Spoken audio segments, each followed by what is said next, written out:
Ah, gusto ko lang pong ipakita sa inyo yung ilang pirasong early birds namin dito sa Manukan. Yung nasa likod ko po ano yan local po yan, local banded. Alright. Yung pong ipapakita ko sa inyo ay early birds. Sila po yung mga ilang piraso lang na available dito sa amin. Okay. Pasensya. Sorry po sa sa mukha ko. Hindi po yan foundation or makeup. Yan po ay sunblock. Sobrang init po dito sa amin. Grabe. Nueva Ecija po ang location ko. Grabe po dito sa north. Sobrang init talaga. Kung hindi nyo i-monitor ang mga alaga, siguradong may heat stroke, madadali ng heat stroke. Anyway,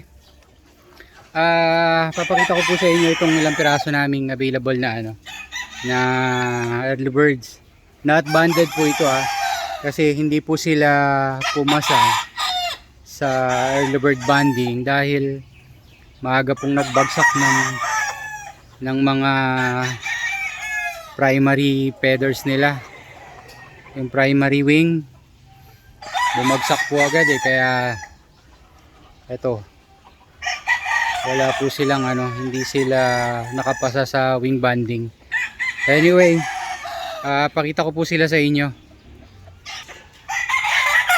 Yan, this one is pure SBR, super brown red po ng Mount Banahaw. Ayan po yung anak ng nakuha ko sa Don Ramon sa Dolores, Quezon. Yan, early bird po ito. Yan po yung anak niya. 2 piraso lang po itong available ko na broodstag pure SBR. Yan, ito po yung isa. Yan, magkapatid po sila sa ama pero different ang nanay nila. Hindi po sila magkapatid na po. Okay, half brothers lang po sila.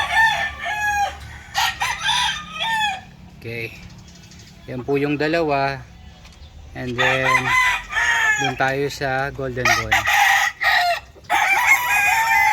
Ito naman po yung two-way ko na golden boy. Nilagay ko po ito sa tornado hatch ng Mount Banahaw. Yan po ang ang kinalabasan ng crosses ng Mount Banahaw to red ng golden boy ng red.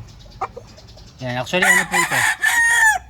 Pito or 8, kung di ako nagkakamali. Konti lang po ito.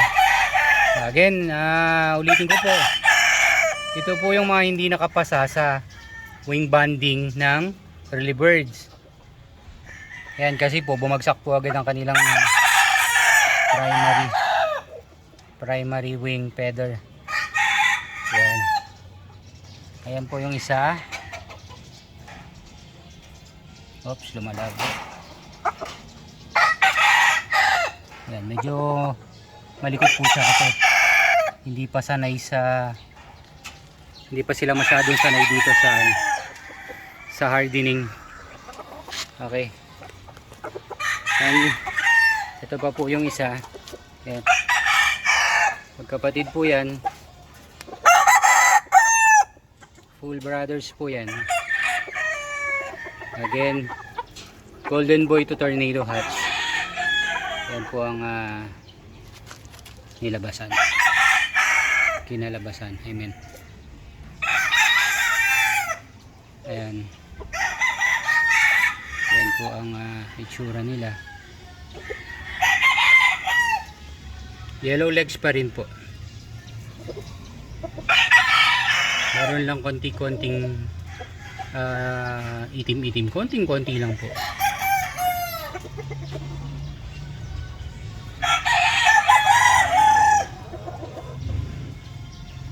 Ayan. Sa mga interesado po, pwede po ito sa pwedeng gamitin na brood stag. Dahil malinis po ang bloodline nito. Two-way po ito, pero pili ko po ito na pwedeng gamiting brood stag. Okay. Ito ba po yung isa? Yan. Medyo bagsak yung palong niya.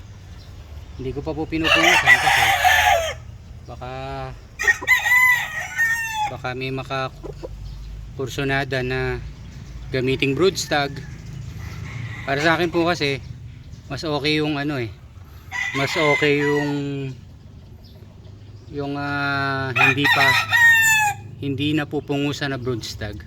Alam niyo yun, kasi parang sabi ng mga expert, mas mataas daw ang testosterone ng brood stag na hindi pa napungusan.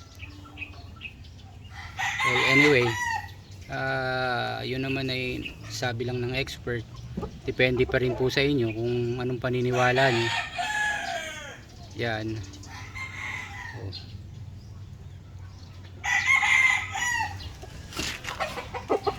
Ito po ang isa.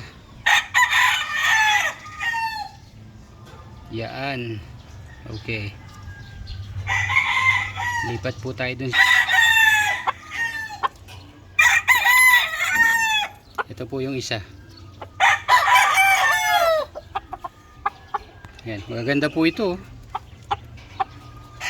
Mga balansyado. Hindi lang po talaga pumasa sa wing banding ng early birds kasi maaga nagbagsak ng at ito po ay hindi na kapatid. Kapatid po sa ama. Different mother na po ito. Pero yun pa rin po. Golden boy sa tornado, pero magkapatid lang yung mga nanay nila. Ayan, mahila pa po kasi hindi sanay sa hardening pa.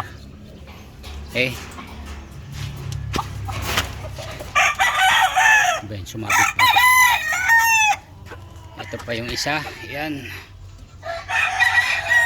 Lahat po ito mga gwapo pwede pong gamiting brood stag kung mahihilig kayo sa gwapo. Alam nyo naman ang manok ng red game farm, talagang mga gwapo, pinagkakaguluhan talaga sa expo. Saka balansyado po, magkaganda ang height, magaganda ang sukat, ganda ang katawan. Yan, ito pa po isa. Sa mga interesado po, kontakin nyo po ako sa Facebook ko, Carding Versosa, or tawagan nyo po ako sa aking phone number sa Globe 09